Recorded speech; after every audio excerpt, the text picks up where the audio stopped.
Tired of skyrocketing electricity bill of your home, factory or commercial space? Switch to solar power with AB Solar Power System. Cut your electricity bill up to 100%. Book a free consultation by our experts team. AB Solar Power Systems.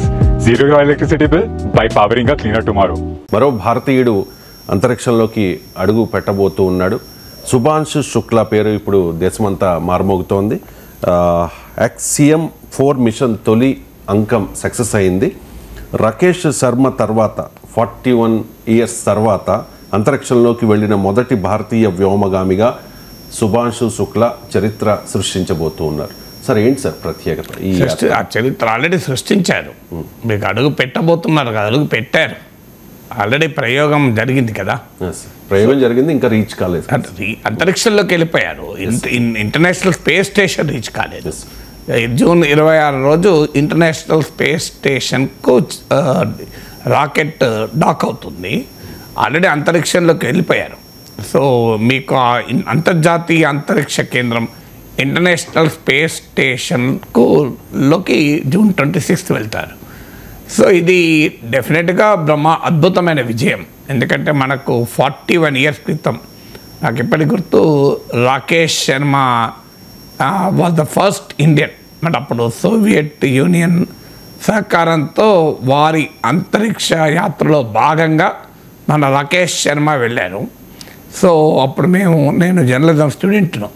మాకు Osmania courier ఒక పత్రిక ఉండేది. అప్పుడు రాశాం, I still remember, if it is Rakesh Sharma it is Osmanian అని.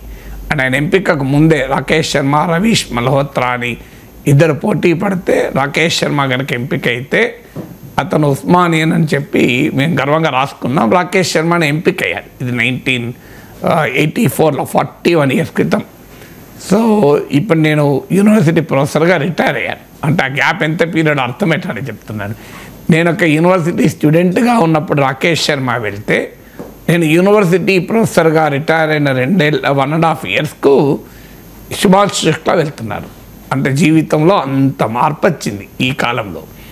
అంటే ఒక భారతీయుడు అంతరిక్షంలోకి వెళ్ళడం, ఇది రాబోయే కాలంలో 2027లో గగన్యాన్ అనే కార్యక్రమాన్ని చేపట్టబోతున్నాం. అంటే ఆ గగన్యాన్ భారతీయుల అంతరిక్ష యాత్ర. అంటే ఇప్పటివరకు మన సోవియట్ సహకారంతో 41 ఏళ్ల కింద వెళ్ళాం. ఇప్పుడు యాక్సియమ్స్ కమర్షియల్ మిషన్, ఇది 548 crores ఈ సీటు మనం ఒక రకంగా ఇస్రో కొనుక్కున్నది.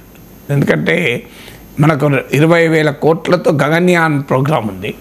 దానికి ఒక ప్రిపరేషన్గా ఇప్పుడు శుభాంశు శుక్లాని పంపిస్తుంది. ఎందుకంటే గగన్యాన్ మిషన్కు సెలెక్ట్ అయిన వారిలో 4 శుభాంశు శుక్లా కూడా ఉన్నాడు. సో అందువల్ల ఇతనికి ట్రైనింగ్, అలాగే అవసరమైతే ఇతని బ్యాకప్ కూడా ప్రశాంత్ నాయర్ అనుకుంటారు అతని పేరు. సో వీరిద్దరికీ ట్రైన్ చేసి రెడీగా పెట్టడానికి, అంటే ఒక రకంగా గగన్యాన్కు ప్రిపరేటరీగా ఈ కమర్షియల్ మిషన్లో ISRO purchase the space berth కొనుక్కున్నాం మనము. ఎందుకంటే ఇది మల్టీనేషనల్, అంటే మీకు నాసా, యూసా European space agency, Israel, India, ఇలా అనేక దేశాలతో కూడినటువంటి ఒక కమర్షియల్ మిషన్. సో అందువల్ల ఇది ఇప్పుడు 2027లో గగన్యాన్కు ఒక రకంగా ప్రిపరేటరీ యాత్ర ఇది. తర్వాత మీకు 2035కి వచ్చే వరకు చంద్రుని పైన భారతీయుడు 2035, 2040కి వచ్చే వరకు మరో 2 గ్రేట్ మైల్ స్టోన్స్. అంటే భారతీయ అంతరిక్ష కేంద్రం, ఇప్పుడు ఇండియన్ స్పేస్ స్టేషన్ను పర్మనెంట్గా, ఇప్పుడు అంటార్కిటికాలో ఎలాగైతే ఇండియన్ స్పేస్ స్టేషన్ ఉందో, మీకు అంతరిక్షంలో కూడా అంటార్కిటికా పైన ఇండియన్ రీసెర్చ్ స్టేషన్ ఉందో, మీకు అంతరిక్షంలో కూడా ఇండియన్ స్పేస్ స్టేషన్ను ఏర్పాటు చేయబోతున్నాం. ఆ తర్వాత చంద్రుని పైన భారతీయుడు అడుగుపెట్టబోతున్నాడు.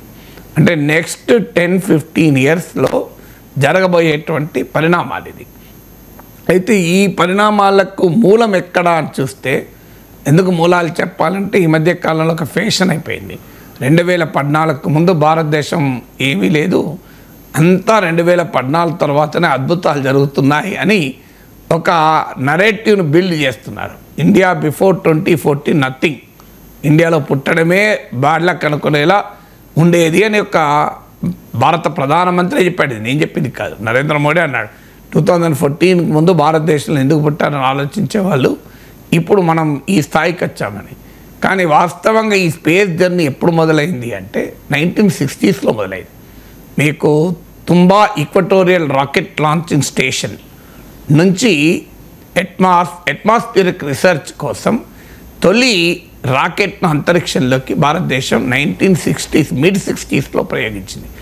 1972లో డిపార్ట్మెంట్ ఆఫ్ స్పేస్ ఏర్పాటు చేసుకున్నాం, ఇండియన్ స్పేస్ కమిషన్ ఏర్పాటు చేసుకున్నాం.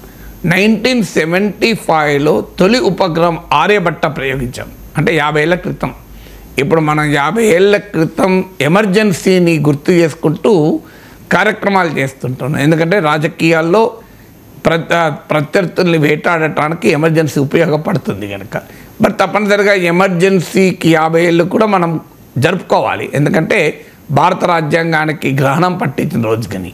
కానీ అదే సమయంలో భారతదేశ తొలి ఉపగ్రహాన్ని పంపిన 50 ఏళ్ళని ఎందుకు జరుపుకోవద్దు అంటే దానివల్ల రాజకీయాల్లో ప్రత్యర్థులను వేటాడటానికి ఉపయోగపడదు కనుక జరపరు. సో 1975లో India's first satellite experimental satellite Aryabhata was sent in to the space. అందువల్ల 50 years అయింది మనం తొలి ఉపగ్రహాన్ని పంపించి. ఆ తర్వాత మనము సిరీస్ ఆఫ్ ఎక్స్పెరిమెంటల్ శాటిలైట్స్ పంపాం. ఉదాహరణకు Rohini, Bhaskara, stretched Rohini satellite series అని, యాపిల్ ఏరియన్ ప్యాసింజర్ పేలోడ్ ఎక్స్పెరిమెంట్ అని, ఇలా 1980s వరకు ఒక దశాబ్ద కాలం పాటు భారతదేశం అనేక రకాల ఉపగ్రహాలు పంపించాం. లాంచ్ వెహికల్ టెక్నాలజీ డెవలప్ చేసుకున్నాం, శాటిలైట్ లాంచ్ వెహికల్, అలాగే augmented satellite launch vehicle SLV, ASLV, polar satellite launch vehicle PSLV, అంటే ధృవ కక్షలోకి ఉపగ్రహాలను పంపేది. దాని తర్వాత జియోసింక్రనస్ ఆర్బిట్ అంటే భూస్థిర కక్షలోకి కూడా ఉపగ్రహాలను, బరువైన కమ్యూనికేషన్ ఉపగ్రహాలను పంపించే స్థాయికి లాంచ్ వెహికల్ టెక్నాలజీ డెవలప్ అయింది. ఇదంతా 1980s వరకే, 40 ఏళ్ల కింద డెవలప్ అయింది. మీకు ఇంకో విచిత్రం ఏంటంటే మనకు తొలి రాకెట్ మనం ప్రయోగించినప్పుడు దాన్ని సైకిల్ మీద ట్రాన్స్పోర్ట్ చేశారు. విచిత్రంగా ఉంటుంది. తొలి ఉపగ్రహాల కోసం మనం ప్రయోగాలు చేసేటప్పుడు ఆ ఉపగ్రహాల పార్ట్స్ను బుల్లక్ కార్ట్ పైన ట్రాన్స్పోర్ట్ చేశారు. అక్కడి నుంచి మొదలైంది భారతదేశ స్పేస్ జర్నీ. 1980sకి వచ్చే వరకే మనం ఇన్సాట్ కార్యక్రమం మొదలుపెట్టాం, ఇండియన్ నేషనల్ శాటిలైట్ ప్రోగ్రామ్. తర్వాత ఇండియన్ రిమోట్ సెన్సింగ్ శాటిలైట్ ప్రయోగించాం. ఇలా మన ప్రయాణం కాస్త 2008కి వచ్చేవరకే, బిఫోర్ 2014 నేను చెప్పేది హిస్టరీ అంతా. 2008లో చంద్రయాన్ మిషన్, అంటే చంద్రునిపైకి భారతదేశ అంతరిక్ష యానం మొదలైంది. చంద్రయాన్ 1లో ఉపయోగించిన మూన్ మినరాలజీ మ్యాపర్ M3 అనే నాసా పరికరం ఇది. అంటే నాసా వారు వచ్చి మన చంద్రయాన్ మిషన్లో భాగమయ్యారు. నాసా పరికరమైన M3 చంద్రయాన్ 1లో ఉన్న మూన్ మినరాలజీ మ్యాపర్ తొలిసారిగా చంద్రుని పైన నీటి ఆనవాళ్లను కంక్లూజివ్గా ఎస్టాబ్లిష్ చేసింది. అప్పటి వరకు నీరు ఉన్నదని అనుమానమే తప్ప నీరు ఎంత మోతాదులో ఖచ్చితంగా ఉంటుందని అంచనా లేదు. ఎందుకంటే చంద్రుని పైన ఫ్యూచర్లో మనము కాలనీలు నిర్మించుకోవాలి అనుకున్న స్పేస్ కాలనీస్, చంద్రుని పైన భవిష్యత్తు ప్రయోగాలు చేయాలనుకున్న కీలకమైనది వాటర్. ఎందుకంటే వాటర్ను మీకు విడగొడితే హైడ్రోజన్ ఇంధనంగా, ఆక్సిజన్ ప్రాణవాయువుగా, ఎందుకంటే వాటర్కు మనకు తెలుసు కెమికల్ కాంపోజిషన్ H2O కదా. సో హైడ్రోజన్ను వాటర్ను గనక మనం ఉపయోగించి దాంట్లోకి వెళ్ళి హైడ్రోజన్ను అటు ఆక్సిజన్ను రెండింటిని తయారు చేసుకోవచ్చు. అంటే చంద్రుని పైన కావలసిన ప్రాణవాయువును, రాకెట్లకు అవసరమైన ఇంధనాన్ని రూపొందించింది. ఎందుకంటే ఇక్కడ నుంచి మనం ఆడికి వాటర్ పట్టుకుపోవాలంటే $1,00,000 ఖర్చు అవుతుంది. సో అలా చంద్రయాన్ 1 2008లో సక్సెస్ఫుల్గా ప్రయోగించాం. 95% దాని ఆబ్జెక్టివ్స్ రీచ్ అయింది. 2013లో మంగళయాన్ ప్రయోగించాం. అంటే ఇది అంగారక గ్రహం పైకి మనం పంపించడం. ఎందుకంటే భూమికి ఈ విశాలమైన విశ్వములో మనకు అవకాశం ఉండి మానవుడు మరీ జీవించటానికి స్కోప్ ఉన్నది అంగారక గ్రహం. అందువల్ల అంగారక గ్రహానికి మంగళ్యాన్ 8 months ఏమో వెళ్తుంది అది. సో అంగారక గ్రహాన్ని ప్రయోగించాం. ఇది కూడా 2013లో ప్రయోగించాం. So not after 2014. అంతకుముందు భారతదేశం ఏమీ లేదు అని ఎవరైనా అనుకుంటే అంతకన్నా అమాయకత్వం, అన్యాయం ఇంకోటి ఉండదు. ఎందుకంటే ఇంత విజయాలు సాధించాం. ఈ విజయాల పునాదుల పైన ఇవాళ శుభాంశు శుక్ల మళ్ళీ రెండవసారి అంతరిక్షంలోకి వెళ్తున్నాయి. ఇది కూడా రెండవసారి గుర్తుంచుకోవాలి మనం. మొదటిసారి రాకేష్ శర్మ 41 ఏళ్ల క్రితం వెళ్ళాడు, 41 years క్రితం. అంటే నరేంద్ర మోడీ భాషలో చెప్పాలంటే చీకటి యుగమే కదా, అప్పుడు ఏం లేదు కదా భారతదేశంలో. ఇప్పుడంటే వికసిత భారత్లో ఉన్నాం మనం. అప్పుడంతా అంధకార భారత్లో ఉన్న సమయంలోనే 41 ఏళ్ల క్రితం first Indian vent into space. అందువల్ల మన దేశం సాధించిన విజయాల్ని రాజకీయ కోణంలో కాకుండా మనం ఒక దేశ కోణంలో చూడాలి. అంటే నరేంద్ర మోడీ కాలంలో సాధించిన విజయాలు, అంతకుముందు ప్రధానమంత్రుల కాలాల్లో కూడా సాధించిన విజయాల్ని ఈక్వల్గా రెస్పెక్ట్ చేయాలి. సో అన్ని విజయాలు భారతదేశ విజయాలే, రాజకీయ నాయకుల విజయాలు ఉండవు. ఇంకా రాజకీయ నాయకులు వెళ్ళి స్పేస్లో వాళ్ళేమి నట్టు కూడా తయారు చేయలే, వాళ్ళు ఉపన్యాసాలు ఇస్తారు తప్ప. ఇదంతా భారతీయ శాస్త్రవేత్తల విజయం. అందులో ఇంకో ప్రత్యేకత కూడా ఏంటంటే ఇండియన్ గొప్పతనం, ఇండియన్ సైన్స్ అండ్ టెక్నాలజీ గొప్పతనం వెరీ వెరీ లో బడ్జెట్లో. అంటే ఫ్రూగల్ ఇంజనీరింగ్ అంటారు. అంటే అతి తక్కువ ఖర్చుతో ఈ సాధించడం.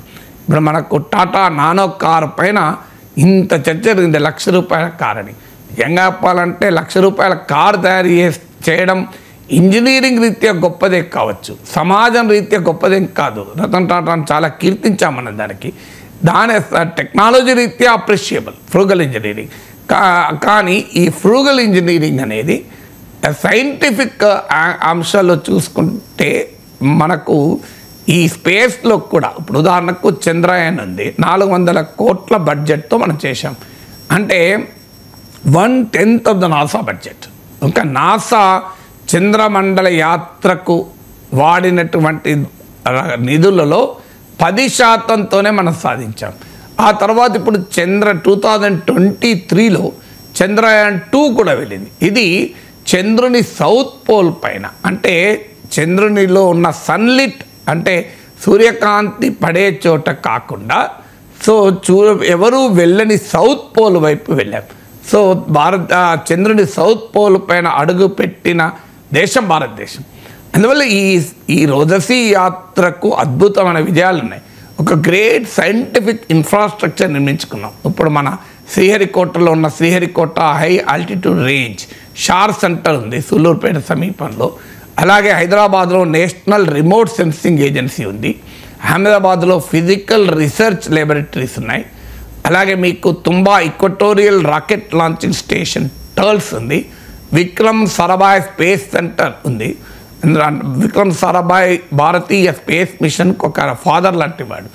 సో అందువల్ల జవహర్లాల్ నెహ్రూ కాలంలో, ఆ తర్వాత కాలంలో భారతీయ శాస్త్ర సాంకేతిక రంగాన్ని ఒక అద్భుతాలు చేయించడం కొరకు గ్రేటెస్ట్ సైంటిస్టులకు రాజకీయ నాయకత్వం ఎంపిక చేసింది. అణుశాస్త్ర రంగంలో హోమీ జే బాబా, వ్యవసాయ శాస్త్ర రంగంలో ఎంఎస్ స్వామినాథన్, స్పేస్ సైన్స్లో విక్రమ్ సారాభాయ్, ఎలక్ట్రానిక్స్లో ఎంజీకే మీనన్, ఇలా గొప్ప శాస్త్రవేత్తల్ని వారు వచ్చి భారతదేశంలో ఈ అద్భుతాలు చేశారు. ఇప్పుడు ఏఎస్ రావు అని ఉన్నాడు, మన ఈసీఐఎల్ ఫౌండర్. చాలామంది గుర్తించారు ఆయన గొప్పతనాన్ని. ఏఎస్ రావు నగర్ అని కూడా ఉంది.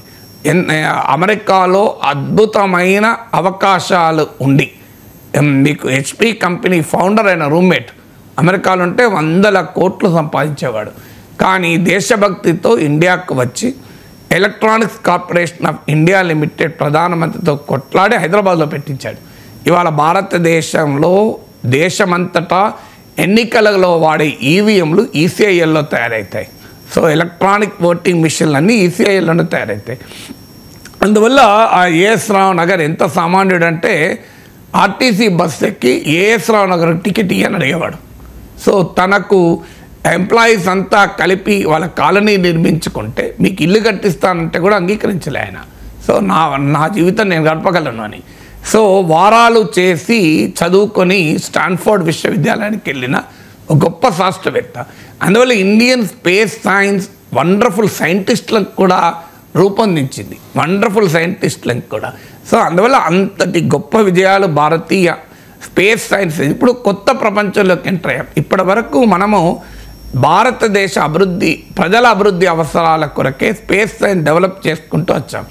ఇప్పుడు గత కొంతకాలంగా మనము ప్రత్యేకంగా ఇస్రోలో ఒక విభాగాన్ని ఏర్పాటు చేసి కమర్షియల్ యాక్టివిటీ కూడా, ఎందుకంటే వరల్డ్లో లాంచ్ వెహికల్ టెక్నాలజీని రిలేటివ్లీ మచ్ తక్కువ కాస్ట్కి అందిస్తున్న దేశం మనం.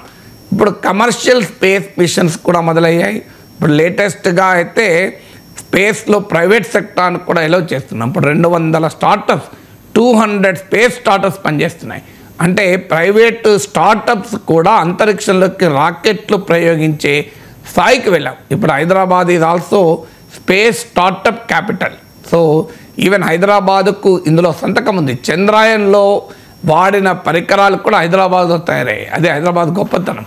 సో అందువల్ల ఇండియన్ స్పేస్ జర్నీకి తెలుగువారికి ఉన్న అనుబంధం అది శ్రీహరికోట నుంచి హైదరాబాద్ వరకు. సో అందువల్ల ఇట్స్ ఎ గ్రేట్ అచీవ్మెంట్. ప్రతి భారతీయుడు గర్వంగా మనం ఆనందపడాల్సిన సమయం ఇది. ఎందుకంటే నాకు ఇప్పటికి గుర్తు, రాకేష్ శర్మను 1984లో అంతరిక్షం నుంచి భూమి ఎలా కనబడుతోంది అని ప్రధానమంత్రి అడిగితే సారా జహాं से अच्छा అన్నాడు. సో అందువల్ల ఇవాళ కూడా it's a moment of great victory. So let us celebrate, let us debate, let us discuss. పరికమాల పెట్టి పాలిటిక్స్లో మనం రోజు మాట్లాడుకుంటాం. అందువల్ల ఇలాంటి సమయాల్లో కనీసం దేశం గర్వించదగ్గ ఈ మహత్తర విజయాన్ని చూసి భారత ప్రజలు స్ఫూర్తి పొందాలి. అందుకే మీకు సుభాష్ శుక్లా ఇండియన్ స్కూల్ చిల్డ్రన్తో కూడా మాట్లాడుతున్నాడు అంతరిక్షం నుంచి. So this is a great great inspiring moment for Indians. New York mayor ఎన్నిక కోసం డెమోక్రటిక్ పార్టీ అభ్యర్థిగా పోటీ చేయడం కోసం జరిగిన ఎన్నికల్లో జోరాన్ మందాని గెలిచారు sir. American top media CNN కూడా దీన్ని ఒక పొలిటికల్ ఎర్త్ క్వేక్గా అభివర్ణిస్తోంది. అంటే ఈ పరిణామాన్ని ఈ రకంగా చూడాలి, ఇది అమెరికా రాజకీయాల్లో భూకంపమా, అండ్ ట్రంప్కి ఛాలెంజర్ పుట్టాడా అంటే ఏం చెప్తారు? అంటే అమెరికా రాజకీయాల్లో భూకంపం పుట్టినా తెలుగు మీడియాలో పత్రికల్లో కనబడలేదు, వినబడలేదు. అదొక ఆశ్చర్యం. నేను ఇవాళ చూశాను. మరి I maybe mistake and also. మీరు చెప్పండి, తెలుగు పత్రిక ఎక్కడా ఫ్రంట్ పేజ్లో ఉన్నట్లేదు వార్త, లోపల కూడా లేదు సార్. సో అంటే CNN is a top most world మీడియాలో, టాప్ మీడియాలో ఒకటి. అలాంటి CNN పొలిటికల్ ఎర్త్క్వేక్ అనే పదం వాడింది. అంటే అమెరికా రాజకీయాల్లో భూకంపం పుట్టించింది అని. వాస్తవంగా ఇది మేయర్ ఎన్నిక కాదు, డెమోక్రటిక్ పార్టీ అభ్యర్థిగా ఎవరుండాలి అని జరిగిన ఎన్నిక అది.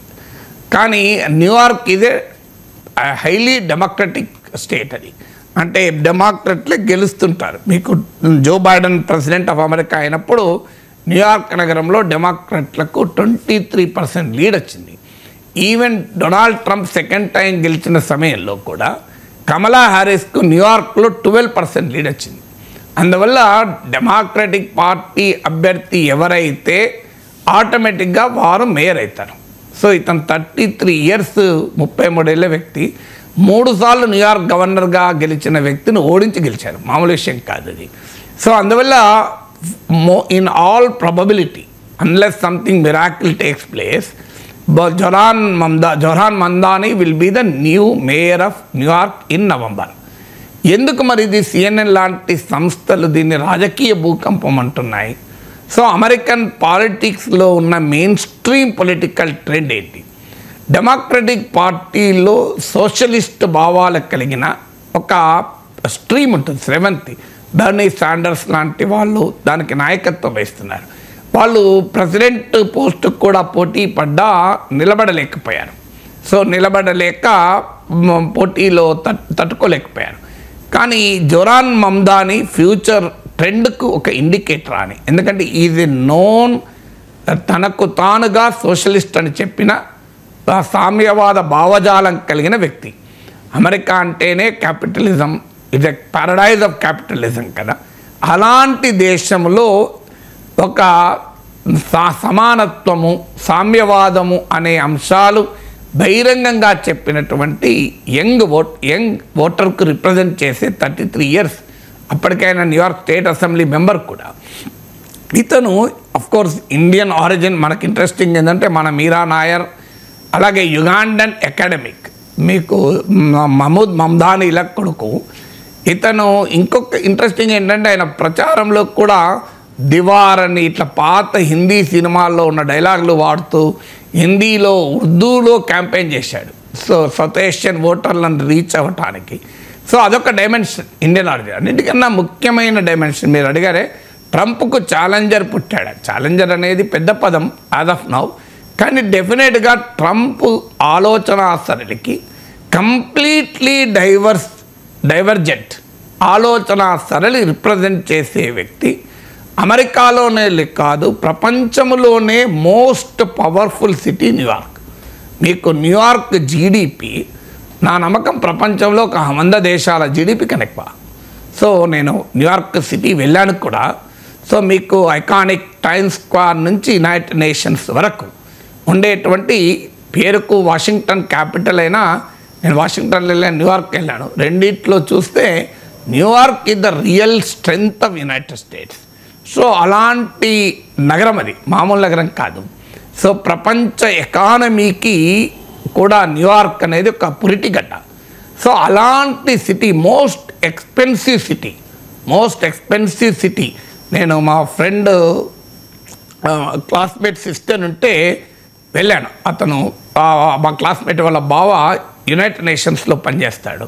సో ఆయన అపార్ట్మెంట్కి వెళితే హార్ట్ ఆఫ్ ద సిటీలో అసలు కోట్ల రూపాయలు రెంటే, కోట్ల రూపాయలు యుఎన్ కట్టుకుంటుంది కనుక ఆయన ఎఫోర్డ్ చేయగలిగాడు. సో అంత కాస్ట్లీ సిటీ అది. సో న్యూయార్క్ నగరంలో క్యాపిటలిస్ట్ ప్యారడైజ్గా చెప్పబడే న్యూయార్క్ సిటీలో ఒక సోషలిస్ట్ భావజాలం కలిగిన వ్యక్తి గెలవడం ఒక ఆశ్చర్యం. అన్నిటికీ మించి ట్రంప్ దేన్ని రిప్రజెంట్ చేస్తాడు? ట్రంప్ రిప్రజెంట్ చేసే పాలిటిక్స్ ఏంటి? భయంకరమైన యాంటీ ఇమ్మిగ్రెంట్. సో ఆయన ఎన్నికల ప్రచారంలో కూడా మన పిల్లల్ని తింటున్నారు, మన కుక్కల్ని తింటున్నారు అనే స్థాయికి కూడా వెళ్ళి నాన్ వైట్ ఓటర్లను అవమానిస్తూ మాట్లాడాడు. అన్ఫార్చునేట్లీ డెమోక్రటిక్ పార్టీ పాలనలో, జో బైడెన్ పాలనలో ఏర్పడిన కాస్ట్ ఆఫ్ లివింగ్ క్రైసిస్, అంటే హై ఇన్ఫ్లేషను, ఎకానమీ సరిగా పనిచేయలేకపోవడం, జో బైడెన్ ఏజ్ పైన, హెల్త్ పైన స్పెక్యులేషన్స్, వీటి వల్ల even Afro American voters, minority voters కూడా, నాన్ వైట్ ఓటర్స్ కూడా కొంతమంది డొనాల్డ్ ట్రంప్ ఓటేశారు.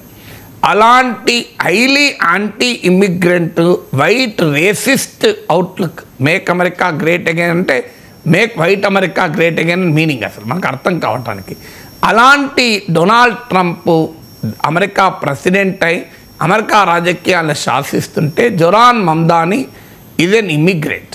మీకు ఆయన Indian origin mother, Ugandan origin father.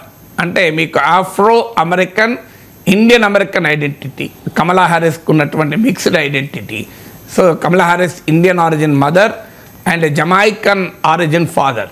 So అలా మీకు ఒక మిక్స్డ్ ఐడెంటిటీ కలిగిన ఒక ఇమ్మిగ్రెంట్ పర్సన్ ఎన్నిక కావడం. ఇక రెండవది ఏజ్. అమెరికా రాజకీయాల్లో మనం చూసాం, 78 ఏళ్ళ డొనాల్డ్ ట్రంప్ జో బైడెన్తో పోటీ. జో బైడెన్ రోజు అవమానకరంగా ట్రంప్ మాట్లాడు ఆయన ఏజ్ గురించి, ఆయన హెల్త్ గురించి. సో ఇతను ఇప్పుడు మీకు జొరాన్ మమ్దానీ 33 ఇయర్స్. సో 78 ఇయర్స్ నాయకులు, ఇద్దరు ప్రెసిడెంట్లకు 80 ఏళ్ళు దగ్గర, 8 పదులు దగ్గర పడ్డ నాయకులు దేశ అధ్యక్ష పదవికి పోటీ పడితే 30స్లో, ఎర్లీ 30స్లో ఉన్న వ్యక్తి దేశంలోనే అత్యంత శక్తివంతమైన నగరానికి మేయర్. అంటే ఒక ట్రాన్సిషన్ ఆఫ్ అమెరికన్ పాలిటిక్స్ని ఇది రిప్రజెంట్ చేస్తుందా? రెండవది. మూడవది, వేల కోట్ల రూపాయల క్యాంపెయిన్ ఫండింగ్తో అమెరికన్ ఎలక్షన్ నడుస్తుంది. అలాంటిది సామాన్య ఓటర్లు ఇచ్చిన స్మాల్ డొనేషన్స్తో సోషల్ మీడియాను, వాలంటీర్స్ను సమర్థవంతంగా ఉపయోగించి ఎన్నికలు గెలిచారు. ఇప్పుడు ఈయన ప్రత్యర్థి 3 టైమ్ న్యూయార్క్ గవర్నర్గా ఉన్న వ్యక్తి $1,00,00,000 ఖర్చు పెట్టి $250 million ఫనల్ చేశారు క్యాంపెయిన్కు. అయినా కూడా జొరాన్ మమ్దానీ స్మాల్ డొనేషన్స్తో ఎన్నికల్లో గెలిచాడు. అంటే అమెరికా ఎన్నికలంటేనే మనీ పవర్, భయంకరమైన కార్పొరేట్ పవర్. అలాంటి కార్పొరేట్ పవర్ని ఎదుర్కొని సామాన్యుడి డబ్బులతో, సామాన్యుడి వాలంటీర్స్తో ఎన్నికలు గెలిచాడు. మూడోది. నాలుగవది, ఈ రిప్రజెంట్స్ ద వర్కింగ్ క్లాస్. మీకు Trump is a filthy rich man, కానీ white blue collar American working క్లాస్లో ఉన్న అసహనాన్ని తనకు అనుకూలంగా మార్చుకున్నాడు. కానీ Trump doesn't represent working class agenda. కార్పొరేట్లకు భారీగా పన్నుల రాయితీలు కోరుకుంటాడు. సో ఈయన కంప్లీట్లీ వర్కింగ్ క్లాస్ ఎజెండాతో వచ్చాడు. ఈయన క్యాంపెయిన్లో చూస్తే ఉచిత బస్సు రవాణా, ఆయన ప్రామిస్, ఫ్రీ బస్ ట్రాన్స్పోర్ట్. మన దేశంలో నరేంద్ర మోడీ రేవడీ కల్చర్ అంటారు చూడండి, ఆ రేవడీస్ ఆయన ప్రామిస్ చేసింది. ఫ్రీ చైల్డ్ కేర్ అన్నాడు, ఫ్రీ రెంట్ మీద ఫ్రీజ్ విధిస్తానన్నాడు. భారతదేశంలో మా రాజ్యాంగంలో సోషలిజం అన్న పదం రాసుకొని మనం ఈ పనులు చేయము ఇక్కడ, కానీ అక్కడ ఆ పని రెంట్ పైన ఫ్రీజ్. ఇప్పుడు హైదరాబాద్ లాంటి మహానగరాల్లో rent is a big issue. అలాంటి ఎజెండాతో ఆయన ఎన్నికల్లో పోటీ చేశాడు. అంటే మీకు డొనాల్డ్ ట్రంప్ ఎజెండా ఏంటి? కార్పొరేట్లకు పన్నులు తగ్గించాలి, టాక్స్ కట్ ట్రంప్ ఎజెండా. ఈయన ఏమన్నాడు? టాక్స్ ద రిచ్ అన్నాడు. సో మీరు ఉచిత బస్సు రవాణా, ఫ్రీ చైల్డ్ కేరు మీకు ఎలా సాధిస్తారు? రెంట్ ఫ్రీజ్ అంటే చాలా సింపుల్ లెక్క చెప్పాడు. 1% న్యూయార్క్లో ఉన్న rich, more than $1 million income ఉన్న యాన్యువల్ ఇన్కమ్, అంటే మన దేశంలో డబ్బులు వస్తే 8.6 crore ఉన్న వారిపైన నేను 2% ట్యాక్స్ వేస్తా అన్నాడు. అంటే సూపర్ రిచ్ను ట్యాక్స్ వేసి నేను ఫండింగ్ చేస్తా అన్నాడు. మన దేశంలో ఇది సూపర్ రిచ్ ట్యాక్స్ అంటే ఏం జరిగిందో 2024 ఎన్నికల్లో చూసాం.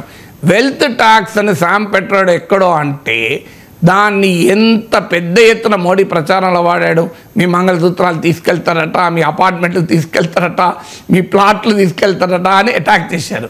వెల్త్ ట్యాక్స్ వేయాలంటే ఏమని అడిగిందండి? వెల్త్ ట్యాక్స్ సామాన్యుడి మీద కాదది, లక్షల కోట్ల రూపాయల ఆదాయం ఉన్న వాడిపైన వెల్త్ ట్యాక్స్, ఇన్హెరిటెన్స్ ట్యాక్స్ ఏమంటే ఇండియాలో ఇప్పటికీ ఉండదు. ఇండియాలో సూపర్ రిచ్కి మీకు ఇన్కమ్ ట్యాక్స్ కన్సెషన్స్ ఇస్తారు. మీకు 2019లో ఇచ్చిన 10% కార్పొరేట్ ఇన్కమ్ ట్యాక్స్ తగ్గిస్తే 1,86,000 కోట్లు భారత ప్రభుత్వానికి ఆదాయం పడింది. కానీ న్యూయార్క్ నగరంలో I will tax the super rich to pay for the common man. న్యూయార్క్ను ఎఫోర్డబుల్ సిటీ చేస్తా అని చూడండి ఆ ఎజెండా. హైదరాబాద్లో ఈ నినాదంతో జిహెచ్ఎంసీ ఎన్నికలు జరుగుతాయా? I will make this city affordable. ఇది సామాన్యుడు కూడా ఉండటానికి వీలుగా ఈ నగరాన్ని మారుస్తా అంటున్నాడు. ఏది? న్యూయార్క్ మహానగరాన్ని. మనకు హైదరాబాద్లో కూడా ఈ రకమైన ఎజెండా ఉండదు. ఎందుకంటే మన దగ్గర ఎజెండాల్లో వేరే కదా, కులం ఎజెండా, మతం ఎజెండా, డబ్బు ఎజెండా, పార్టీ ఎజెండా, నాయకుని ఎజెండా. ప్రజల ఎజెండాతో ఎన్నికలు జరగవు. అక్కడ ప్రజల ఎన్నికలతో ఎజెండా. డొనాల్డ్ ట్రంప్ అనుసరించే pro business, pro corporate, pro big business పాలసీస్కి భిన్నంగా I will talk the super rich అని ధైర్యంగా చెప్పి ప్రజలకు జీవితము సాఫీగా జరిగేలా చేస్తాను అని ధైర్యంగా చెప్పగలిగిన వ్యక్తి న్యూయార్క్ మేయర్ కావడం డెఫినెట్గా CNN అందుకే దాన్ని political earthquake in United states అనేది. ట్రంప్కు ఛాలెంజర్ పుట్టారా అంటే ఛాలెంజర్ పెద్ద పదమైన, ట్రంప్ ఆలోచన సరళికి భిన్నమైన, కంప్లీట్లీ ప్రత్యామ్నాయమైన ఆలోచన సరళి. ట్రంప్ ఇజ్రాయెల్కు మద్దతుగా పాలస్తీనా ప్రజల ఊచకోతను సమర్థిస్తుంటే ఈయన బహిరంగంగా పాలస్తీనాకు మద్దతు ఇచ్చాడు. మీకు బెంజమిన్ నెతన్యాహును బుచ్చర్ అన్నాడు. సో ట్రంప్ ముస్లిం, యాంటీ ముస్లిం రెటోరిక్తో రెచ్చగొడుతుంటే ఇది ముస్లిం ఐడెంటిటీతో న్యూయార్క్ మేయర్ అయ్యాడు. ఇంట్రెస్టింగ్ ఏంటంటే న్యూయార్క్లో జ్యూస్ చాలా ఎక్కువ మంది ఉంటారు. సో యూదులు ఎక్కువ మంది ఉండే న్యూయార్క్ నగరంలో పాలస్తీనా ఎజెండాను కూడా బహిరంగంగా చెప్పి ఎన్నికలు గెలవడం మామూలు విషయం కాదు. ఈవెన్ యూదులు ఉన్న ప్రాంతాలు కూడా ఓట్లు వచ్చాయి. కారణం ఏంటంటే యూదుల పట్ల వ్యతిరేకత కాదనేది. ఇజ్రాయిల్ యుద్ధోన్మాదాన్ని వ్యతిరేకించాడు, యూదుల హక్కుల కొరకు నిలబడ్డాడు. అందుకే మీకు ఇజ్రాయిల్ బయట హయ్యెస్ట్ జ్యూస్ పాపులేషన్ ఉన్న న్యూయార్క్లో, అలాంటి సిటీలో గెలవగలిగాడు. అంటే ట్రంప్ ఏమో విభజన రాజకీయం, అంటే యాంటీ ముస్లిం, యాంటీ వైట్, నాన్ వైట్ల పైన వ్యతిరేకత, బ్లాక్ వ్యతిరేకత, అందరి మీద వ్యతిరేకత, ఇండియాని తిట్టడం, చైనాని తిట్టడం, పొద్దున్న లేస్తే అన్ని దేశాలను తిట్టే ఎజెండా అయితే అలా కాదు. యూదులు ఎక్కువగా ఉన్న నగరంలో పాలస్తీనా కాదు డిఫెండ్ చేసి ఎన్నికల్లో గెలవడం అంటే ప్రజల్ని యునైట్ చేయడం వల్ల గెలవగలిగాడు. ట్రంప్ ప్రజల్ని డివైడ్ చేయడం వల్ల గెలుస్తుంటే జోరాన్ మమ్దాని ప్రజల్ని యునైట్ చేసి గెలిచాడు. అందువల్ల ట్రంప్ పాలిటిక్స్కు ఆల్టర్నేటివ్ ఖచ్చితంగా చెప్పచ్చు. ట్రంప్కు ఛాలెంజర్ అనేది చాలా పెద్ద పదం అవుతుంది. కాంగ్రెస్ ఎంపీ శశి థరూర్ ఎక్స్లో ఒక సెన్సేషనల్ పోస్ట్ చేశారు sir. Don't ask permissions to fly, the wings are yours and the sky belongs to no one అని చెప్పేసి. సో ఎవరు ఎగరాలనుకుంటున్నారు, ఎవరు తన రెక్కల్ని విరవాలని అనుకుంటున్నారని శశి థరూర్ అనుకుంటూ ఉన్నారు సార్. అది Shashi Tharoor is very good at poetry. So he wants to fly. ఎవరు ఆపుతున్నారు? ఆయన ఎక్కడికి ఫ్లై కావాలనుకుంటున్నాడు?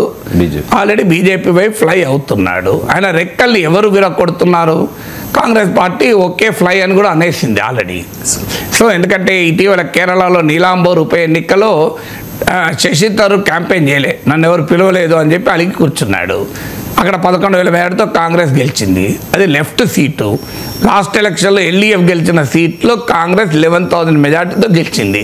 శశి థరూర్ అనుకున్నాడు నేను ప్రచారం చేయకపోతే కాంగ్రెస్ ఓడిపోతుందని అనుకున్నాడు.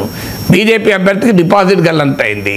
బీజేపీ అభ్యర్థికి గత ఎన్నికల్లో వచ్చిన ఓట్లు కూడా రాలేదు. So Shashi Tharoor is irrelevant అని కేరళ ఓటర్ తీర్పు చెప్పాడు. అందువల్ల ఈ కెన్ ఆల్వేస్ ఫ్లై. సో ఆయన ఎవరు అడుగుతున్నారు? అందుకే కాంగ్రెస్ కూడా లైట్ తీసుకుంది. ఇప్పుడు అందుకే మల్లికార్జున్ ఖర్గే స్టేట్మెంట్కు కౌంటర్గా ఈ మాట అన్నాడు. మల్లికార్జున్ ఖర్గేను ఎవరో అడిగితే విలేకరులు అడిగితే ఏమన్నాడంటే, మేము ఆపరేషన్ సింధూర్ సమయంలోనూ పహల్గామ్ దాడుల సమయంలోనూ కంట్రీ ఫస్ట్ అనే వైఖరి మేము తీసుకున్నాము. అందుకే నరేంద్ర మోడీ ప్రభుత్వాన్ని పూర్తిగా సమర్థించాం. అఖిలపక్ష మీటింగ్లో కూడా మీరు ఏ చర్య తీసుకున్నా మీ వెనకాల మేము ఉంటామన్నాం. మల్టీ పార్టీ డెలిగేషన్లో కూడా అన్ని ప్రతిపక్ష పార్టీలు జాయిన్ అయ్యాయి. సో మేము కంట్రీ ఫస్ట్ అన్నాం, కానీ కొంతమందికి మోడీ ఫస్ట్ అంటున్నారు. సో శశి థరూర్కు కంట్రీ ఫస్ట్ అయితే కాంగ్రెస్ పార్టీ ఎందుకు అభ్యంతరం చెప్తుంది? శశి థరూర్ మోడీ ఫస్ట్ అనే కార్యక్రమం మొదలుపెట్టాడు. సో పెట్టిన తర్వాత కాంగ్రెస్ పార్టీ ఏం చేస్తుంది? లైట్ తీసుకుంటుంది. లైట్ తీసుకుంటే నా రెక్కలు ఎవరో విరక్కొడుతున్నారు. ఎవరు విరక్కొడుతున్నారు? ఇక ఆల్వేస్ ఫ్లై కదా. 4 సార్లు కాంగ్రెస్ పార్టీ ఆయన ఎంపీ చేసి మర్చిపోకూడదు. So sky belongs to none అంటాడు. బట్ కాంగ్రెస్ పార్టీ అలా, Congress party belongs to Congress men, it can't belong to everybody కదా. సో రాజకీయ పార్టీలో పనిచేస్తూ ఆ పార్టీ తరఫున ఎంపీ అయితే స్కై బిలాంగ్స్ టు నన్ను అని ఎట్లా అంటాడు? అలా అంటప్పుడు ఆయన ఏ పార్టీలో ఉండకుండా నువ్వు ఏమన్నా మాట్లాడుకో, ఎవరు నన్ను ఎవరన్నా అడుగుతున్నారా? నేను నాకు తోచిన విశ్లేషణ చేస్తున్నా. సో పార్టీని దృష్టిలో పెట్టుకొని, వ్యక్తిని దృష్టిలో పెట్టుకొని నేను ఎప్పుడు చేయను. ఎందుకంటే నేను శంకరాచార్యుల వారి అద్వైతాన్ని నుంచి స్ఫూర్తి పొందాను. శంకర భగవత్పాదుల వారు ఏమంటారు? శంకరాచార్యుల వారు అంటే నామము రూపము, నామరూపాలు వాస్తవంగా మిథ్య అంటాడు. ఎందుకు? నామము పేరు, రూపము దానికి ఉండే రూపము. ఇప్పుడు మీకు ఉదాహరణకు ఇవాళ పొద్దున్నే చాగంటి గారు కూడా చెప్పారు, ఇదే ఉదయాన్నే చూశాను నేను. గొలుసు అని ఉంటుంది. గొలుసు రూపము, దాని పేరు గొలుసు. అంటే ఇలా ఉంటే గొలుసు అంటారు, కానీ అది గొలుసా కాదు. అది అది అది మీకు అది రూపమా? రూపము మిథ్య, గొలుసు మిథ్య. వాస్తవం ఏంటి? అది బంగారం. కానీ బంగారం అని అనం, దాన్ని గొలుసు అంటాం. అంటే నామము రూపము మిథ్య, పదార్థము వాస్తవం. వాస్తవం ఏంటి? గొలుసు, బంగారం. సో అందువల్ల ఎప్పుడు కూడా ఒక వార్తను పార్టీ, వ్యక్తులు, దాని హెడ్లైన్లు, దాని లోపల ఉన్న అంశాలకు కాదు, లుక్ బియాండ్ న్యూస్. శంకరాచార్యుల వారి అద్వైతాన్ని న్యూస్ ఎనాలిసిస్, వార్తా విశ్లేషణకు అన్వయిస్తే అర్థమయ్యేది ఏంటంటే కనిపించని కోణాన్ని కూడా చూడాలి. ఇక్కడ కనిపిస్తున్న కోణమే, శశి థరూర్ విషయంలో కనిపించని కోణం కూడా అవసరం లేదు. కనిపిస్తున్న కోణం ఏంటి? కాంగ్రెస్లో ఉండి బీజేపీ భజన చేయాలనుకుంటున్నాడు. చేస్తే ఏ పార్టీని ఎందుకు అంగీకరిస్తుంది? Yes, freedom to fly, let him fly into BJP camp. ఎవరొద్దంటున్నారు? నీకు నచ్చకపోతే కాంగ్రెస్, ఒకవేళ మీరు రావణాసురుడు అనుకుంటే తాను విభీషణుడై వెళ్ళి రాముని వైపు ఫ్లై అయ్యాడు కదా, నువ్వు కూడా వెళ్ళు. బీజేపీ రామరాజ్యం అనుకొని కాంగ్రెస్ రావణ రాజ్యం అనుకుంటే కాంగ్రెస్ వదిలి వెళ్ళు. పొద్దున్న లేసి కాంగ్రెస్లో ఉంటూ రోజు మోడీ భజన చేస్తే ఏ పార్టీని ఎందుకు ఒప్పుకుంటుంది? బీజేపీ ఒప్పుకుంటుందా? బీజేపీలో కూడా అలా భజన చేసిన వాళ్ళు, వేరే పార్టీ సపోర్ట్ వాళ్ళు పీక్ బయటపడలేదా? కాంగ్రెస్ కనుక ఇన్ని రోజులు ఒప్పుకున్నది, బీజేపీ అయితే నెక్స్ట్ డే పంపిస్తుంది, ఇంకొక రోజు కూడా ఉంచుకోదు. సో అందువల్ల రాజకీయాల్లో నువ్వు ఎంత మేధావైనా కావచ్చు. Shashi Tharoor is a great intellectual. I love his writing, I love his speeches. కానీ పాలిటిక్స్లో నువ్వు if you want to fly, you should not have your wings in somebody's house. నువ్వు రెక్కలు ఒక చోట కట్టివేయబడితే ఎట్లా? నువ్వు నిజంగానే if you want to fly ఎవరు అభ్యంతరం చెప్తున్నారు? స్కై బిలాంగ్స్ టు నన్ అంటే ఎట్లా? స్కై కాంగ్రెస్ పార్టీలో ఉన్నప్పుడు it belongs to Congress men. నువ్వు వేరే వాళ్ళకి ఎలా ఉంటుంది? కాంగ్రెస్ ఇది ఓపెన్ స్కై అంటే ఎట్లా? అందువల్ల శశి థరూర్ పోయట్రీకి కూడా పాలిటిక్స్ ఉండాలి కదా. ఇరాన్పై అమెరికా చేసిన దాడుల్లో ఇరాన్ అణు కార్యక్రమాన్ని పూర్తిగా ధ్వంసం చేశామని ట్రంప్ ప్రకటించారు. ఇప్పుడు తమ దేశంపై జరిగిన దాడిలో తమ అణు కార్యక్రమం పూర్తిగా బాగా ధ్వంసమైంది అని చెప్పి ఇరాన్ కూడా అంగీకరిస్తోంది సార్. ఎందుకు? ఏంటి సార్ ఇరాన్ వ్యూహం ఏంటి? అంటే కాంట్రడిక్టరీ పిక్చర్స్ వస్తున్నాయి. అమెరికా ఇజ్రాయిల్ ఏమో ఇరాన్ న్యూక్లియర్ సైట్స్కు డ్యామేజ్ అయ్యాయి కానీ డిస్ట్రాయ్ కాలేదు, డిలే మాత్రమే అవుతుంది అని అన్నారు. అఫ్కోర్స్ ఇరాన్ కూడా డిస్ట్రాయ్ అయ్యాయని నేను చెప్తలేదు. తన యురేనియం ఎన్రిచ్మెంట్ కెపాసిటీ డిస్ట్రాయ్ అయింది అని ఎక్కడ ఇరాన్ కూడా లేదు. ఇరాన్ డ్యామేజెస్ అయింది అంటున్నారు. ఎందుకంటే ఇరాన్ యుఎన్ నుంచి కంపెన్సేషన్ యునైటెడ్ నేషన్స్కి వెళ్తుంది. ఇంకో మా సావరెన్ కంట్రీ పైన మరో దేశం దాడి చేసింది, అది కూడా మేము ఏ ప్రొవకేషన్ లేదు, మేము అమెరికాని ఏమీ అనలేదు, అయినా మా దేశం పైన దాడి చేశారు, దానివల్ల మాకు నష్టం జరిగింది, నష్టపరిహారం ఇప్పించండి అంటూ యునైటెడ్ నేషన్స్ వెళ్ళే క్రమంలో ఈ మాట అన్నారు. డ్యామేజ్ జరిగిన మాట నిజం, దాంట్లో ఎవరికి డిస్ప్యూట్ లేదు. ఎందుకంటే అది కళ్ళ ముందు కనబడుతున్నాయి, బాంబర్స్ వెళ్ళి కొట్టినవి. ఈ డ్యామేజ్ ఎంత అనేది చర్చ. American chief of army staff ఏమంటున్నాడు? డ్యామేజ్ని ఇంకా అసెస్ చేస్తున్నాం అన్నాడు. So this is what army chief of United States damage సిగ్నిఫికెంట్గా జరిగింది, ఏ స్థాయిలో జరిగిందో పర్మనెంట్గా అంటే కంప్లీట్ అంచనాకు మేము ఇంకా రావాల్సి ఉంది అన్నాడు. ప్రెసిడెంట్ ట్రంప్ ఏమో అంచనా వచ్చేసింది, ఇరాన్ పూర్తిగా నాశనం అయిపోయింది అను కార్యక్రమం అంటున్నాడు. So president of the Trump knows much more than army chief of United States అంటే నమ్మలేం కదా. ఆర్మీ చీఫ్ కన్నా ట్రంప్కి ఎక్కువ తెలుసు అంటే మనం ఏం చేయగలుగుతాం? ట్రంప్ వెళ్ళి ఏమైనా ఫోర్డు న్యూక్లియర్ సైట్ దగ్గర ఆ B-2 బాంబర్ ఫైటర్ జెట్లో కూర్చున్నాడా? ఏమన్నా ఆర్మీకి తెలవాలి కదా. మనకు ట్రంప్కి ఎలా తెలుస్తుంది? ఆర్మీ బ్రీఫ్ చేస్తేనే ట్రంప్కి తెలుస్తుంది. కానీ ట్రంప్ ఏమంటున్నాడు? ఇరాన్ న్యూక్లియర్ ప్రోగ్రామ్ కంప్లీట్గా డిస్ట్రాయ్ అయింది అంటున్నాడు. ఆర్మీ చీఫ్ ఏమో ఇంకా అసెస్మెంట్ పూర్తి కాలేదంటున్నాడు. మనకు సరిగ్గా Tulsi Gabbard director national intelligence ఏమో ఇరాన్ అణుబాంబే తయారు చేస్తలేదు అని మార్చిలో సెనేట్ కమిటీకి చెప్పారు. ట్రంప్ ఏమో లేదు తయారు చేస్తున్నారంటారు. సో నేషనల్ ఇంటెలిజెన్స్ వాళ్ళు బ్రీఫ్ చేస్తేనే ట్రంప్ మాట్లాడాలి, కానీ ట్రంప్కి అన్నీ తెలుసు కనుక అన్నీ మాట్లాడుతుంటాడు. ఇక రష్యా చైనా సహజంగానే ఇరాన్ న్యూక్లియర్ ప్రోగ్రామ్ ధ్వంసం పూర్తిగా కాలేదు అంటున్నారు. So nobody knows what is the reality. ఎందుకంటే ఆల్రెడీ జేడీ వ్యాన్స్ ఏబీసీకి ఇచ్చిన ఇంటర్వ్యూలో 408 కిలోల యురేనియం మిస్ అయింది అని ఒప్పుకున్నాడు. అది మనకు నిజంగా కూడా ఆ ఎన్రిచ్డ్ యురేనియం ఎక్కడ కనబడతలేదు. ఇప్పుడు అమెరికా పట్టుకోవాలి కదా దాడి తర్వాత, ధ్వంసమైతే రేడియేషన్ రావాలి కదా. సో మనకు క్లియర్గా ధ్వంసము నష్టపోయింది నిజం, కానీ ఇరాన్ ఇక ఎన్రిచ్మెంట్ చేయలేని పరిస్థితికి వెళ్ళిందా? That is the question mark. వెళ్ళలేదు, ఫ్యూ మంత్స్ వెనక్కు నెట్టబడింది అనేది ఒక వాదన. సో ఇరాన్ ఇప్పటికీ కూడా ఆ విషయాన్ని చెప్పదు. ఎందుకు చెప్తుంది? ఇరాన్ అసలు మేము అణుబాంబే తయారు చేయడం లేదని క్లెయిమ్ చేసుకుంటుంటే మా అణుబాంబు తయారు చేసే సామర్థ్యం మాకు ఉంది అని ఇరాన్ ఇప్పుడు ఈ టైంలో చెప్పే అవకాశమే లేదు. అందువల్ల దట్ రిమైన్స్ అంబిగ్వస్. అది భిన్నమైన కథనాలు, భిన్నమైన ఎక్స్పర్ట్స్, భిన్న రకాల అంచనాలతోనే ఉన్నారు. అల్టిమేట్లీ ఇలాంటివి అంత సులభంగా బయటకు రాదు. ఇప్పటికీ ఇజ్రాయెల్ 1967లోనే అణుబాంబు తయారు చేసింది అనేది చాలామంది ప్రపంచంలో ఉన్న స్ట్రాటజిక్ ఎక్స్పర్ట్స్ అంతా నమ్ముతారు. కానీ ఇప్పటికీ ఇజ్రాయెల్ నా దగ్గర అణుబాంబు ఉందని చెప్పిందా? సో స్ట్రాటజిక్ అంబిగ్విటీ అంటారు, వ్యూహాత్మక సందిగ్ధత. సో దాన్ని ఇజ్రాయెల్ మెయింటైన్ చేస్తుంది. ఇప్పటికీ కూడా మా దగ్గర అణ్వాయుధాలు ఉన్నది అని చెప్పదు, లేవని చెప్పదు. సో అందువల్ల ఇరాన్ అణు కార్యక్రమం పైన అమెరికా ఇజ్రాయిల్ మాత్రం ధ్వంసమయ్యాయి అని చెప్తున్నాయి. కానీ అది more as a political narrative చెప్తోంది. రియలిస్టిక్గా చూసినప్పుడు ప్రపంచవ్యాప్తంగా ఎక్స్పర్ట్ చెప్పేది లేదు, ఇరాన్ డిలే అవుతుంది తప్ప డిస్ట్రాయ్ కాలేదు అని. ఇక ఆంధ్రప్రదేశ్ రాజకీయాల విషయానికి వస్తే ఆ భూతం మళ్ళీ రాదు, జగన్ మళ్ళీ సీఎం కాలేడు, ఆ పాలన మళ్ళీ రానివ్వము అని పదే పదే చంద్రబాబు నాయుడు చెప్తూ ఉన్నారు సార్. జగన్ ముక్త్ ఏపీ అంటూ చంద్రబాబు నాయుడు పారిశ్రామికవేత్తలకు హామీ కూడా ఇస్తూ ఉన్నారు. మళ్ళీ ఆ పాలన రానివ్వం, పెట్టుబడులు పెట్టండి, ఈసారి ఏమరుపాటుగా లేను, ఎన్డీఏ ప్రభుత్వమే కొనసాగుతుంది అంటూ ఫిక్కీ జాతీయ కార్యవర్గ సమావేశంలో చంద్రబాబు నాయుడు పారిశ్రామికవేత్తలకు హామీ ఇచ్చారు. ఎందుకు సార్?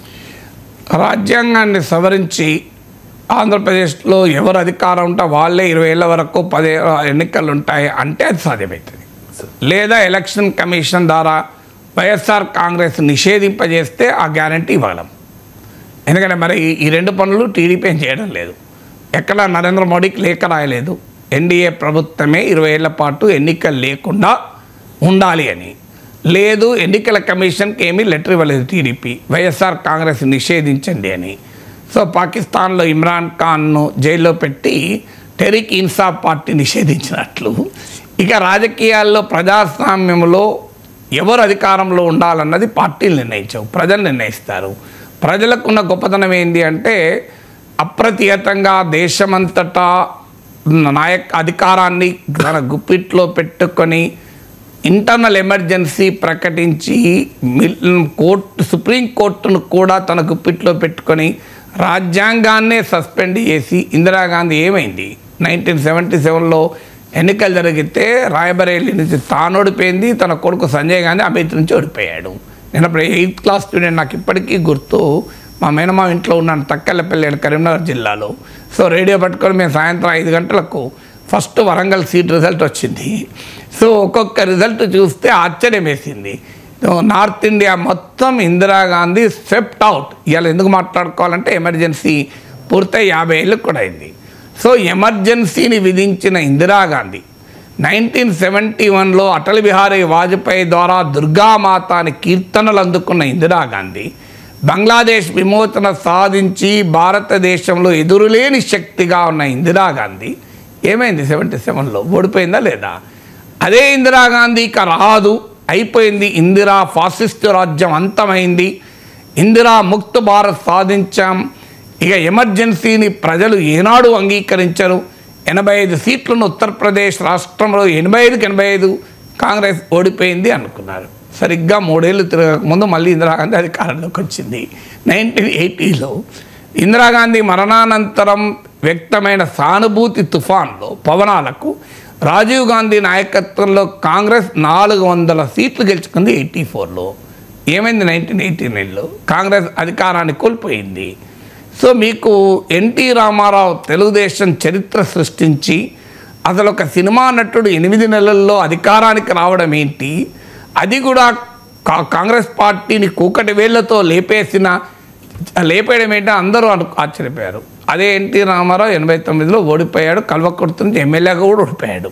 ఆయన హిందూపూర్లో గెలిచాడు. కానీ ఇక్కడ సో మీకు 2012లో ఉమ్మడి ఆంధ్రప్రదేశ్లో ఉప ఎన్నికలు జరిగితే తెలుగుదేశం పార్టీ డిపాజిట్లు గల్లంతైనాయి. చాలా చోట్ల. ఒక్క సీట్లో మాత్రమే ఓడిపోయింది వైసీపీ సింప్లీ స్వెప్ట్ అవే. అలాంటి పరిస్థితిలో 2014 2 ఏళ్లలోపు జగన్మోహన్ రెడ్డి ప్రతిపక్ష నాయకుడు అయ్యాడు, చంద్రబాబు నాయుడు ముఖ్యమంత్రి అయ్యాడు. తెలుగుదేశం పార్టీ 2012లో బై ఎలక్షన్లో డిపాజిట్లు కోల్పోతే 2014లో తెలుగుదేశం అద్భుత విజయాన్ని సాధించింది. సో ఇదొక ఉదాహరణ.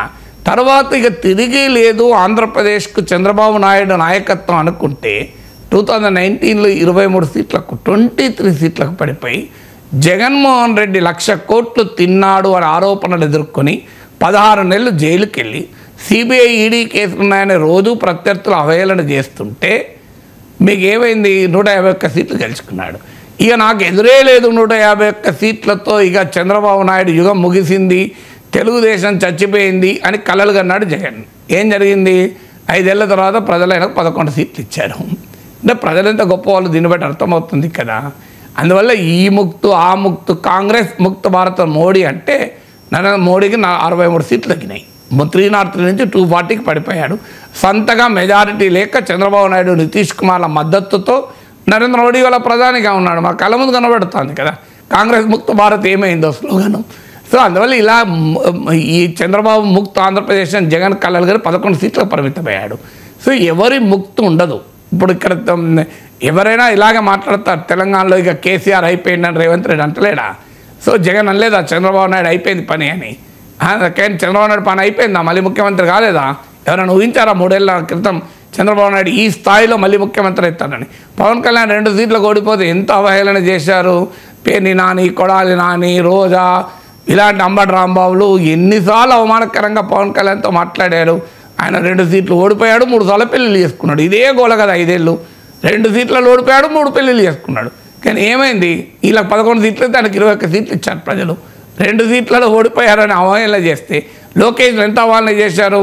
చంద్రబాబు నాయుడు కొడుకు కనీసం ఎమ్మెల్యేగా పోయాడు, మేనేజ్మెంట్ కోటాల బ్యాక్డోర్లో ఎమ్మెల్సీ అయ్యాడు అని మళ్ళీ 95,000 మేడతో గెలవలేదు లోకేష్. సో ప్రజలు చాలా అద్భుతంగా తీర్పులు చెప్తారు. పొలిటికల్ స్టేట్మెంట్లు ఉంటాయి ఎప్పుడు కూడా.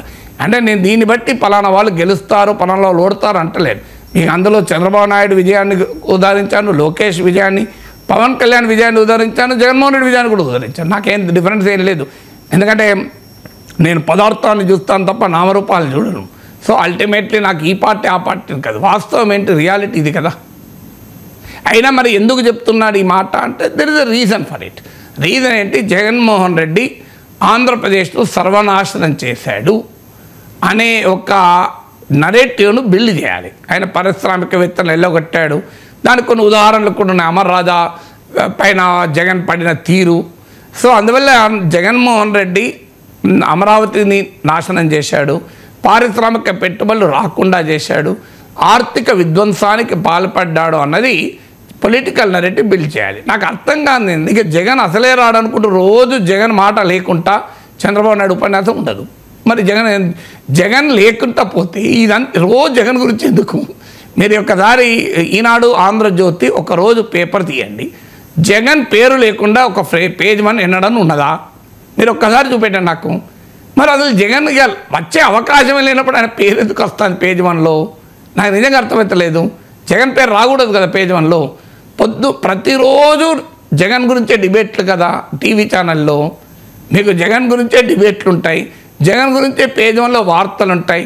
చంద్రబాబు నాయుడు ఉపన్యాసంలో జగన్ లేకుండా ఉండదు. ఇక మళ్ళీ జగన్ రాడు అంటే జగన్ రాకపోతే అసలు బదిలేస్తే అయిపోతుంది, మర్చిపోతే అయిపోతుంది కదా. ప్రజలు మీరే కదా ప్రతిరోజు గుర్తు చేసేది. జగన్మోహన్ రెడ్డి ఎవరు గుర్తు చేస్తాను? రోజు చంద్రబాబు నాయుడు గుర్తు చేస్తాడు, తెలుగుదేశం పార్టీ గుర్తు చేస్తుంది, జగన్ వ్యతిరేక మీడియానే రోజు గుర్తు చేస్తుంది కదా. జగన్ స్మరణ లేకుండా మీకు న్యూస్ ఉండవు, డిబేట్లు ఉండవు కదా. మరి జగన్ రెలవెంట్గా ఎవరు చేస్తున్నారు? ఆంధ్రప్రదేశ్ ప్రజల తెలుగుదేశం పార్టీయా? షర్మిల ఒక డిమాండ్ చేస్తూ ఉన్నారు సార్, ఆంధ్రప్రదేశ్లో జగన్ యాత్రల్ని నిషేధించాలి అని చెప్పేసి. సో టీడీపీ కూడా చేయడం లేదు ఈ డిమాండ్, షర్మిల చేస్తూ ఉన్నారు. ఎందుకు? షర్మిల కాంగ్రెస్ పార్టీ నాయకురాలు కాదామె, వైఎస్ జగన్ వ్యతిరేక పార్టీ నాయకురాలు. సో అసలు షర్మిల ఏకైక ఎజెండా జగన్ను ఎదుర్కోవడం. తప్పేమీ లేదు, ఆమె ఇష్టం, ఆమె నష్టపోయిందని భావిస్తోంది కనుక అన్న నాకు అన్యాయం చేశాడు అని భావిస్తోంది. సో లోపల అంతర్గత ఆస్థిత కాదని మనకు తెలియదు, కానీ రాజకీయంగా చూస్తే మాత్రం నిజంగానే షర్మిలకు అన్యాయం అయితే జరిగింది. ఎందుకంటే జగన్మోహన్ రెడ్డి కోసం పాదయాత్ర చేసి ఆమె పడ్డ కష్టం మనందరికీ తెలుసు. కానీ ఆమెకి ఏ పొలిటికల్ రికగ్నిషన్ ఈ 11 ఏళ్ళు రాలేదు. ఇది ఫ్యాక్ట్ ఆఫ్ లైఫ్ కదా. దానికి కారణాలు ఏదైనా నిజమైతే వాస్తవం. మనకైతే కనిపించేది ఏంటి, కనిపించని దాని గురించి పక్క పెడదాం. కనిపిస్తున్నది ఏంటి, షర్మిలకు ఏ రకమైన రాజకీయ హోదా రాలేదు జగన్ 11 ఏళ్లలో. అంటే ఆమె పొలిటికల్ పర్సను, ఎందుకంటే రాజశేఖర రెడ్డి కూతురు రాజకీయాల్లో చిన్నప్పటి నుంచి చూసి పెరిగింది. ఆమెకు రాజకీయ ఆసక్తి, అభిరుచి ఉంది కనుకనే కదా జగన్మోహన్ రెడ్డి కోసం అన్ని రోజులు పాదయాత్ర చేయగలిగింది, లేకపోతే చేయగలుగుతుందా పాదయాత్ర? సో కానీ ఆమెకు ఏ రకమైన పొలిటికల్ గుర్తింపు జగన్ ఇవ్వలేదు. సో అందువల్ల ఆమెలో ఆ వ్యక్తిగత కోపం ఉండడం సహజం, తప్పేమీ లేదు. ఎందుకంటే తాను నష్టపోయాను కనుక. మీకు ఆస్తి తగాదాలకు కూడా ఉన్నమాట నిజం. కానీ ఆమె జగన్మోహన్ రెడ్డిని ఓడించాలన్నా కూడా ఇది కరెక్ట్ వ్యూహం కాదు. ఎందుకంటే రోజు ప్రతిపక్ష హోదా అధికార కూటమికి ప్రతిపక్షం కన్నా ప్రతిపక్షానికి ప్రతిపక్షంగా ఉంటే ఎట్లా? You cannot be opposition to the opposition కదా. కాంగ్రెస్ పార్టీకి ఇప్పుడు నాకు సీనియర్ కాంగ్రెస్ నాయకుడు చెప్పాడు, సార్ ఏం చేయాలో మాకు అర్థం కావడం లేదు.